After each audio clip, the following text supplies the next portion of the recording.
Alors, bonjour tout le monde. Je vous invite à une petite capsule sur les poules et le compost.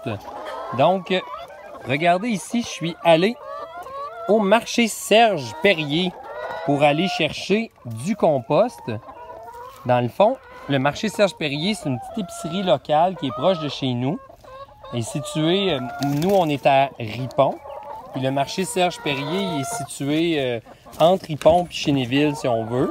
Je pense que c'est sur le terrain de Saint-André-Avelin, mais rendu là, il n'y a plus vraiment de village. Puis c'est une belle petite épicerie. Elle est runnée par l'amie d'enfance de ma sœur, Katia Perrier. Elle est en train de reprendre ça de son père, Serge Perrier. Puis on a fait une entente ensemble que je pouvais aller ramasser les produits, légumes, compost qui étaient impropres à la consommation. Et un petit peu, j'ai une poule qui est poignée dans la roue. Donc, qui était impropre à la consommation. Puis, moi, mon but, c'était de le donner à mes poules.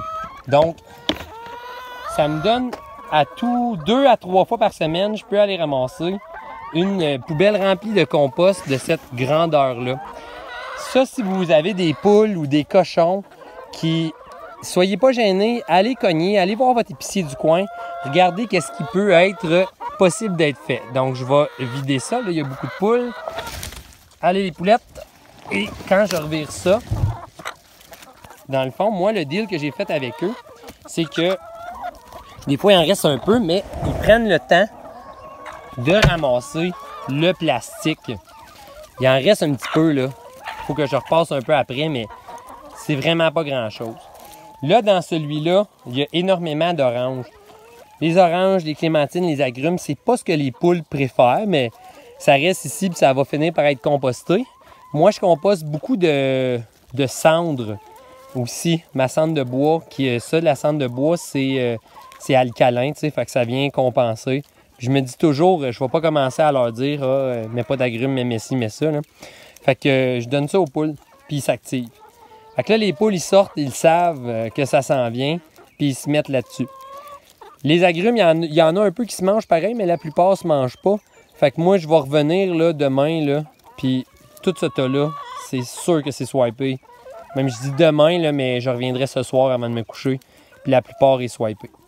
Là, il y a un petit peu moins de green là-dedans, un petit peu moins de vert, mais normalement, j'en profite de prendre quelques choux quand même, puis donner ces choux-là dans l'enclos des canards, parce que les canards, eux autres, ça aime beaucoup le vert. Fait que dans le deal, après ça, je rapporte la poubelle que j'ai nettoyée au préalable, puis ensuite, on se donne rendez-vous pour aller chercher la poubelle de compost. Fait qu'eux sont contents, Serge Perrier, parce que, ben, ils sentent qu'ils font une petite, tu sais, qu'ils font leur part pour l'environnement. Ils savent que c'est des choses qui pouvaient être réutilisées. Puis moi, en fait, ce que je me dis toujours, c'est toute la notion de cycle. Nous, on a une conception des déchets que c'est comme... les déchets, c'est comme la fin. Hein? On met du plastique au dépotoir puis il finit là. Mais normalement, en permaculture, dans le fond, ce qu'on apprend, c'est que les déchets font partie d'un cycle. Donc, c'est les déchets des uns font le bonheur des autres, comme dirait l'adage.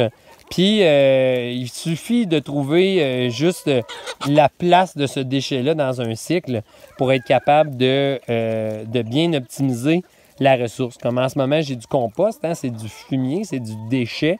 Mais ce compost-là va aller dans mes jardins l'année prochaine. Donc, les déchets des uns font les bonheurs des autres. L'important, c'est de trouver une place dans le cycle de nos déchets. Si on a des déchets qu'on n'arrive pas à trouver de place, ça veut dire qu'il faut utiliser de créativité et de l'imagination pour empêcher que ces déchets-là, que ces ressources-là soient utilisées. Comme nous, à l'écoferme Le Tournant, autant que possible, on utilise des pots maçons pour toutes sortes de choses. Oui, pour nos conserves, mais on essaye de mettre aussi des choses qui ne sont pas des conserves dans des pots maçons. On met une consigne, les gens nous les rapportent, puis ça fait en sorte que ça fait circuler le pot maçon pour éviter de mettre du plastique. Cela dit, c'est inévitable. On a quand même certains produits qui sont dans le plastique. À terme, on va essayer de gérer ça, mais petit à petit, comme le dirait l'adage également. Donc, là-dessus, je laisse ce festin-là à mes poules. Notez bien aussi qu'il y a beaucoup de gens que quand ils passent la faux, la fourche, qui vont passer le weed eater. Ils ramassent ça, ils donnent ça aux poules. Les poules, c'est des excellentes détritivores pour nettoyer, là. C'est des petits cochons sur plumes. Puis pour mes petites poules grises, pour ceux qui ont suivi, il y en a pas mal qui commencent à se replumer un peu. On sent qu'il y a des plumes qui reviennent. J'ai donné de la tiare de diatomée. Donc, je pense que les poules que j'avais achetées étaient venues avec les poux rouges. Puis, tranquillement, pas vite, ça s'enlève. Mais il faut que je continue à traiter. Au moins, ce qu'on voit, c'est que l'infestation, le parasite, n'a pas l'air à s'être répandu sur les autres poules. Donc, c'était mon petit topo aujourd'hui sur le compost. Puis, allez-y, allez voir vos épiciers, allez cogner à la porte, allez voir les personnes, allez voir les commerces, allez voir les restaurants. Hein? Comme tranquillement, pas vite, mais moi, c'est certain que je vais aller regarder pour les restaurants aussi là, dans une phase 2 puis une phase 3 d'agrandissement, mais j'irai pas toutes les voir, je vais vous en laisser. Fait que sur ce, bon jardinage à tout le monde et bonne Saint-Jean. On est la journée de la Saint-Jean aujourd'hui, la veille. On va avoir un bon show des Diables à 5 malgré la pandémie. Passez une belle journée.